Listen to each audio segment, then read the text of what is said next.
নমস্কার, সবাই কেমন আছেন? আশা করি ভালো আছেন। আজকে আবার একটা রান্নার রেসিপি নিয়ে চলে এসেছি। আজকে করব সয়াবিনের মুলটা। আমি সয়াবিনগুলো ঠান্ডা জলে ভালো করে ভিজিয়ে আমি চিপে তুলে নিয়েছি। এটাকে আমি একটু মশলা দিয়ে মেখে নেব। আর এখানে আছে মুলটার জন্য আলু কেটে রেখেছি। আমি আলুটাকে সিদ্ধ বসিয়ে দেবো। চলুন আলুটা সিদ্ধ বসাই। আমি আলুটাকে সিদ্ধ বসিয়ে দিয়েছি। দেবো একটু আলুতে নুন। ব্যাস, আলুটা সিদ্ধ হোক, আমি যতক্ষণ মুলটাটা মেখে নেব। আমি সয়াবিনগুলো একটু হাত দিয়ে চটকে নিয়েছি। এর মধ্যে এবার দিয়ে দেবো আদা বাটা, বেসন, যা যা লাগবে আমি সব দেবো।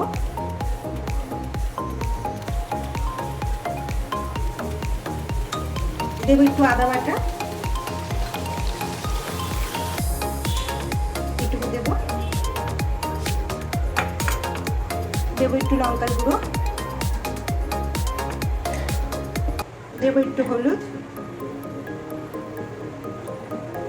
দেবো একটু জিরের গুঁড়ো, দেবো স্বাদ মতো নুন,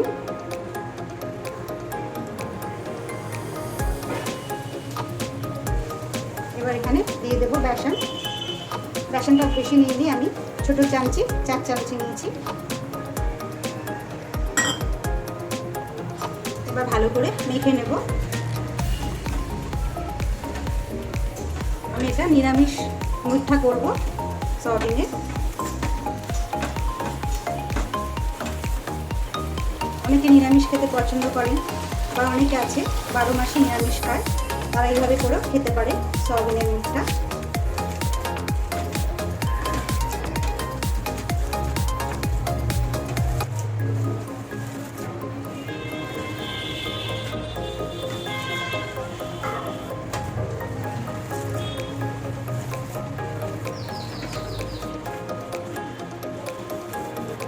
মুঠা মাখা হয়ে গেছে।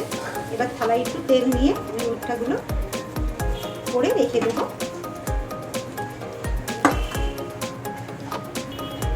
থালাটায় একটু তেল নিয়ে নিয়েছি, ওর থেকে একটু মাখিয়ে মুঠাগুলো বানিয়ে আমি মধ্যে রাখবো, তারপরে ভাজবো।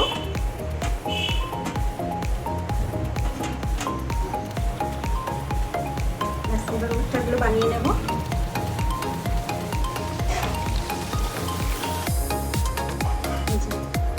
বানিয়ে নেব মুঠাগুলো।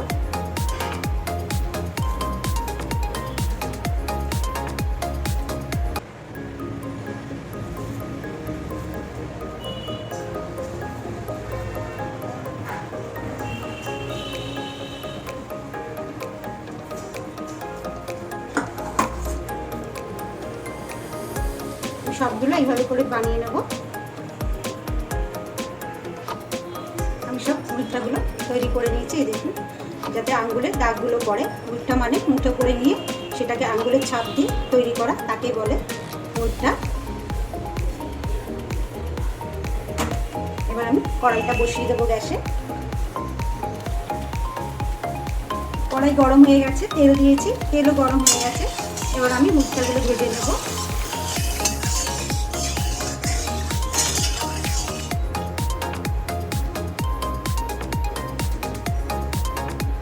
দিয়ে দেবো মুঠটা।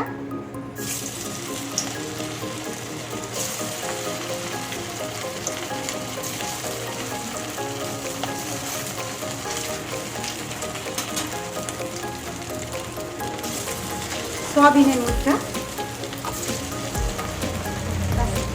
ভেজে নেব। মুঠাগুলো আমি উল্টে দেবো।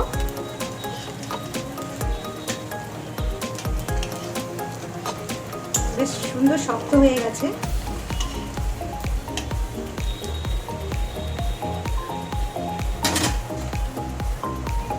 মুঠাগুলো দুপাশে ভাজা হয়ে গেছে, এবার তুলে নেব।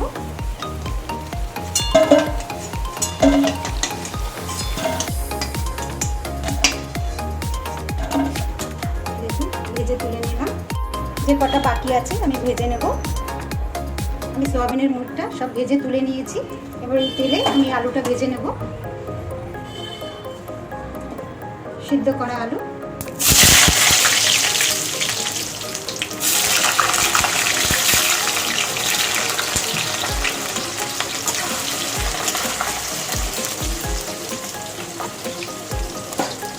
আলুটা একটু হলুদ দিয়ে ভাজবো।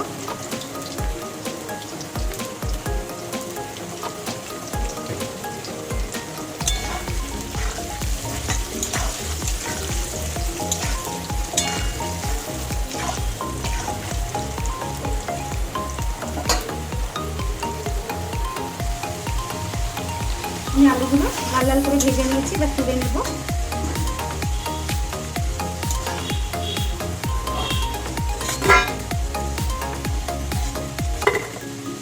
ভেজে নিয়েছি।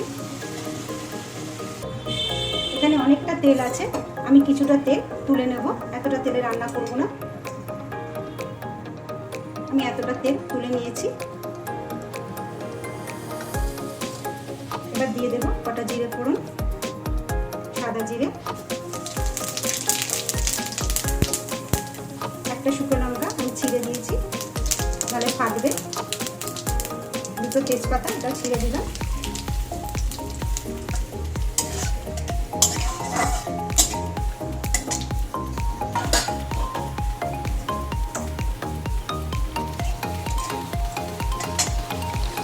দুটো টমেটো আমি ঘষে নিয়েছি, এটা দিয়ে দেবো।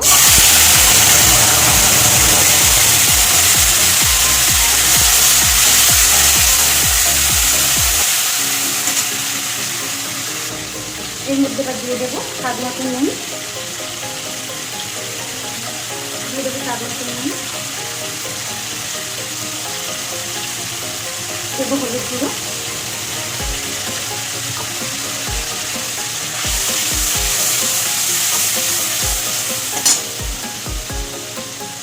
দিয়ে দেবো এবার জিরের গুঁড়ো,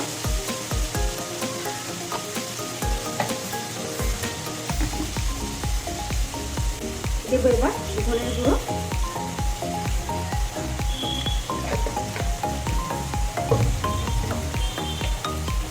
এবার দিয়ে দেবো লঙ্কার গুঁড়ো,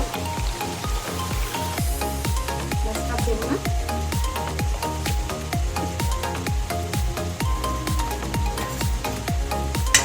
এখানে আছে আদা বাটা, এটা দিয়ে দেবো, একটু জল দিয়ে দেবো, একটু জল দিয়ে নিয়েছি। এটা ভালো করে কষে নেব, ভালো করে কষে নেব যাতে কাঁচা মশলার গন্ধটা না থাকে।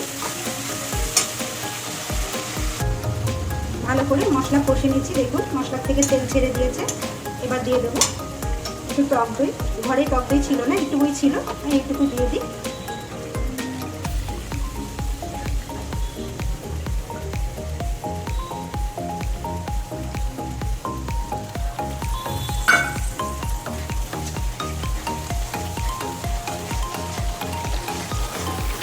কম জিনিস দিয়েও রান্না করা যায়, সব কিছুই নিজের উপরে। টক দইটা ওইটুকুই ছিল, ওই জন্য ওইটুকু দিয়ে দিলাম। ব্যাস মশলা কষে গেছে ভালো মতো। এবার আমি ভেজে রাখা আলুটা দিয়ে দেবো।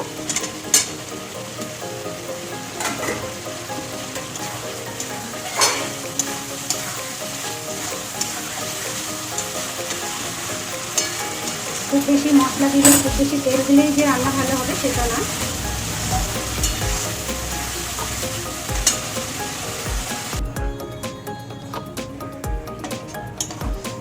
মশলা ভালো করে কষে গেছে, এবার দিয়ে দেবো গরম জল।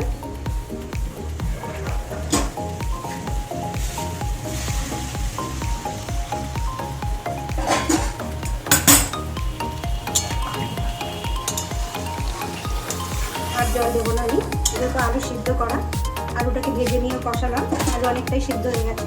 এবার ঢাকা দিয়ে দেবো, ঢেকে দিলাম। ঢাকাটা তুলে নিয়ে দেখবো আলুটা সিদ্ধ হয়েছে নাকি।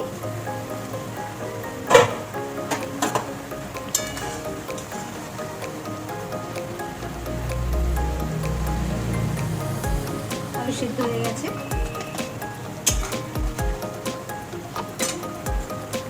এবার ভেজে রাখা মুরগিটাগুলো দিয়ে দেবো।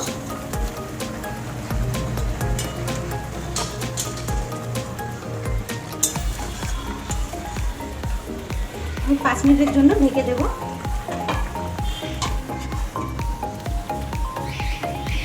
5 মিনিট হয়ে গেছে, আমি ঢাকাটা তুলে নেব।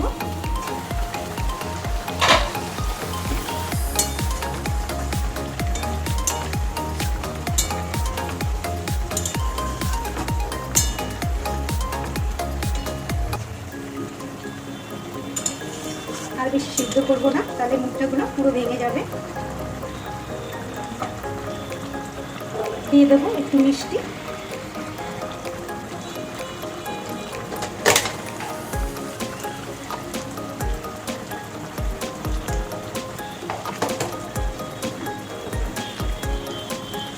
দিলাম একটু গুড়,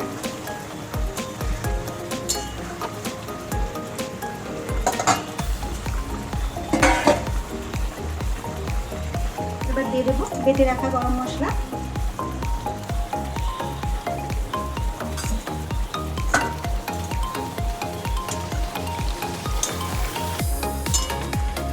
একটু ঝোল ঝোল না নামালে ঝোল সব টেনে নেবে।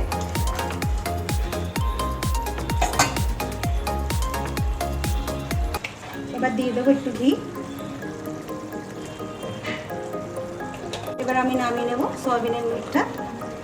নামিয়ে নিয়েছি সয়াবিনের মুখটা। এই দেখুন একটু ঝোল রেখেছি, নাহলে কিন্তু সব টেনে নেবে যেহেতু সয়াবিন। ব্যাস আজ এই পর্যন্তই, আমার রান্না শেষ। সবাই ভালো থাকবেন, সুস্থ থাকবেন। আমার রান্নাটা ভালো লাগলে একটা লাইক করে দেবেন। আবার সবার সঙ্গে পরে দেখা হবে।